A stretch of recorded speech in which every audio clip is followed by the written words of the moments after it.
It is tax day, and there's a well-known phenomenon that takes place in the markets right around this time of year.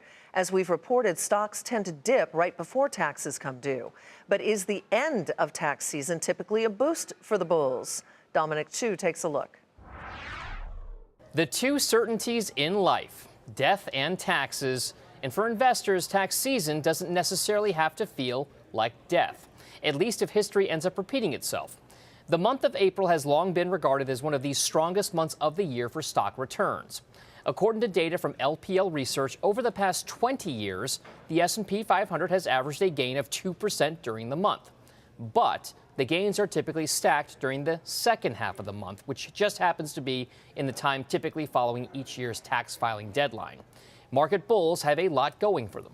If you isolate all the international geopolitical risks and look at the United States, I would say, absent those risks, it is a positive situation, and there would be some positive seasonality, just given the fact that it's spring, that the U.S. consumer has recovered, and earnings do seem to be on a growth trajectory. During tax season, there is historical data that suggests certain stocks tend to outperform.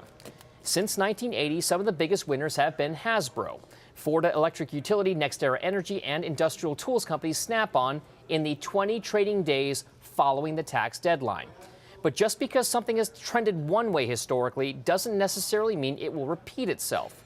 There are lots of reasons to be cautious in the weeks ahead. The largest risks to the stock market rally are the investor need to know everything and have everything right now. Investors have become so short-sighted in our view. They want the new policies from Washington. They want earnings. They want this. They want that. It's going to take time. Investors will spend the coming weeks processing loads of information and trying to come to an investment conclusion. While seasonal trends in the stock market may be part of the discussion, they shouldn't be the only consideration. For Nightly Business Report, I'm Dominic Chu.